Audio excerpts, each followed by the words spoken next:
Welcome to the Heart of a Viking. This channel offers elementary art lessons taught by Mrs. Minto from the Cape Henlopen School District in Delaware.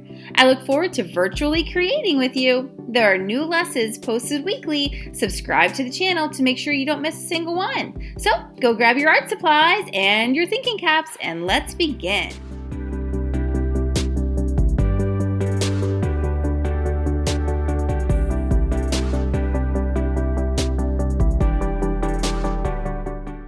Welcome back, weavers! So today we are going to be learning some techniques that we did not learn last week. So no tabby weave today. Although tabby weave does help us with learning these new techniques.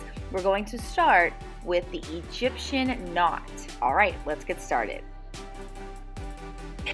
Let's start with choosing the color of yarn that we want to use. I'm going to use white for this Egyptian knot. And I do have one of my little plastic needles here. If you don't remember, just put a little piece of tape around the end there so it doesn't get unfrayed. Mine is actually starting to get unfrayed, but because I'm using the needle, I should be able to get it to go through that eye there. But you can also use a piece of tape if you don't have the needle like I do. Don't forget to tie a single knot. That way it's easy to take off later. So just cross it over, take the white and go under and up through the middle and then pull. Perfect, a single knot, no big deal. There we go. Okay, so now we're going to be moving on and learning our Egyptian knot. Okay, this is tricky, so try and follow along as best you can. Pause the video whenever you need to. I'm going to start by going under only the first warp thread. So only that first one, pull it all the way through. Now this little pointer finger is going to hold on to that little tail just for now. Later I can let that go. Okay, so now we're going to take the long piece of yarn that's in your hand and bring it back to the beginning. So I looped it back around the front and I'm coming back under that first warp thread a second time. So what it does is it creates a little loop around the one warp thread at a time. All right, so now we're going to the second warp thread. Under the second warp thread, pull it all the way through. Take all the yarn back to the beginning and go under that one again and pull it all the way through. There we go. So now I have a loop around the second one. Now it's time to go to the third warp thread. Under the third, back around, and under the third again. Did you notice I let go of that original tail? By the time you get 2 or 3, you can probably stop holding it. Then under the next one, the fourth one, back over and under the fourth one again. This one's a little more time consuming. It is going to take you longer, but it's worth it in the end. Wait till you see what mine looks like after I have several rows of this. So you go under every warp thread 2 times. So under, here I am on the second to last one, back, back, back, pull, pull, pull, back to the beginning, and then under that one again, pull, pull, pull. Now I'm going to go to the last warp thread on this side of my loom, under, back over and under again. And guess what I do? I simply just flip it over and I just keep moving forward. This time, oh there, that's what it looks like up close. Cool. Okay, so this time when I flip it over, I don't have to worry about what was happening on the previous rows because with Egyptian knot, you don't have to worry about the under over business. So I just need to keep moving. Oh, Mrs. Minto's came undone. No big deal. That actually happens quite often because you're pulling on the thread so much. So let me just put that back through there, make another knot. And that looks perfect. Okay, so I'm going, here we go, where am I? I'm under that first one a second time. Okay, I'm just gonna keep moving forward. When I finish with this side, going under every warp thread 2 times, then I'll flip it over and I'll start on a second row on the other side. And I'm just gonna keep moving forward.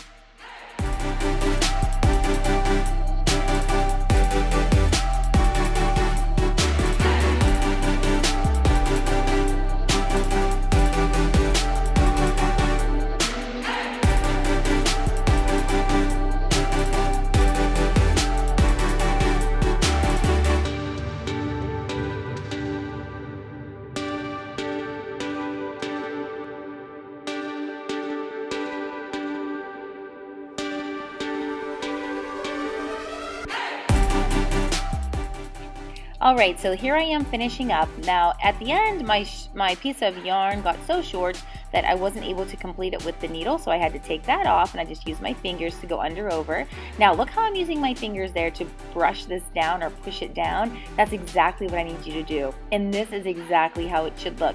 With the loops wrapped around, they make like a column that looks so cool. Okay, so you go practice the Egyptian knot and then come on back when you're ready to learn the sumac, which is next.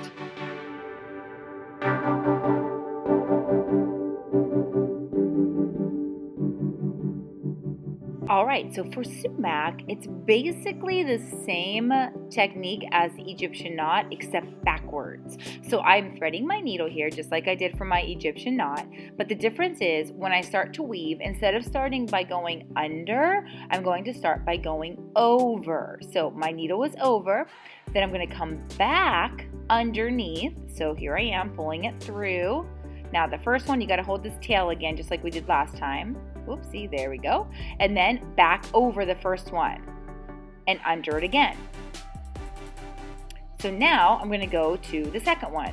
Over the second one, there it is, laying over, back under, pull it through, and over it again. There we go. Now the third one. Over the third one, under the third one, pull it through, and back over. Then it's already over the fourth, then under the fourth, pull through and back over. Under the fifth, pull through, back over. Then the second to last one, pull through, back over, and then the last one. And just like the Egyptian knot, when I flip over, I don't have to worry about what came before. I don't have to worry about the row before. I just start by going over, under, and back over. And then over, under, and back over. And I just keep repeating this just like the Egyptian knot, over and over and over. The more rows you do, the better it's going to look. So I'm definitely going to use up this entire red piece of yarn as I continue with my sumac. Over, back under, and over again.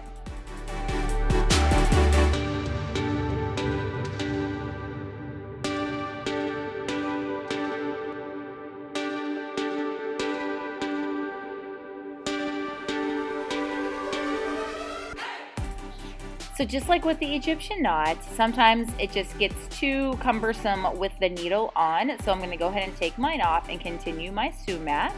And as I finish with the sumac with just my fingers, when I get to the end, I'll have my little tail sticking out. That's perfectly fine. Scrunch it all down towards the bottom, and it actually has a 3D sort of raised up appearance, which is opposite and different from the Egyptian knot. It looks really cool. All right, moving on to vertical stripes.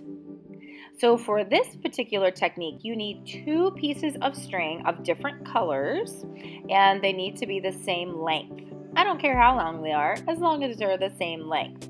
And then you can use our little secret trick of putting a piece of tape around the ends, or you can use a weaving needle if you have one. So whichever technique you've been using, keep using that same technique.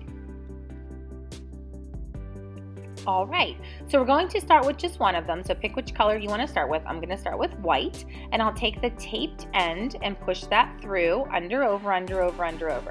I don't have to worry about what I did the previous row because it was sumac, which was the wrapping technique, so I don't have to worry about it. So however you want to start, under, over, regular tabby weave all the way across. Okay, so once you get to the other side, leave a little tail hanging out and stop. Now, the next one, this is very important. It has to be opposite from the first one. So if the first one started with under, the blue one has to start with over. So weave it all the way through, opposite from the white one. Then scooch them down, flip your loom over, and continue on the other side. White, for me, will always go first. Now, these got a little tangled on the flip, so let me untangle them. There we go. And I'm going to start with whatever I want to start with. Doesn't really matter. Under, over, all the way across. What matters is that the blue one is opposite from the white one. So check out how the white one started, and then the blue one needs to be opposite. Okay, so now that we're starting a second row on the front on the other side, back to white, but I need to make sure the white is opposite from how the blue was last time. Last time blue was over, so this time the white has to start by going under.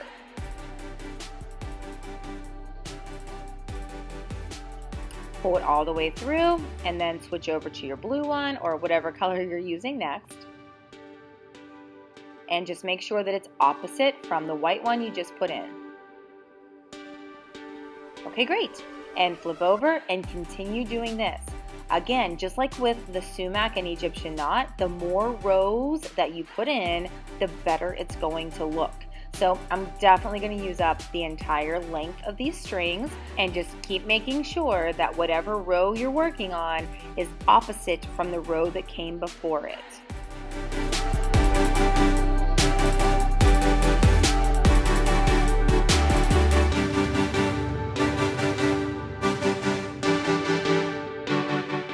All right, that finishes it up for me. So I put in my last two lengths there, scrunch it down, and this is exactly how it should look. You should see rows or columns of white followed by blue going up and down. And the way that works is because of that opposite weaving techniques that we did with the tabby weave.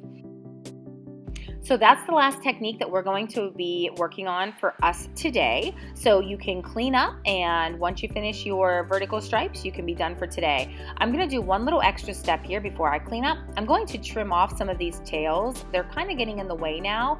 I'm allowed to trim them as short as the cardboard. So I'm allowed to trim them right up to the edge of the cardboard, and now they're much smaller tails, and that will be just fine for moving on next week. All right, well, I can't wait to see you back here next time at the Heart of a Viking.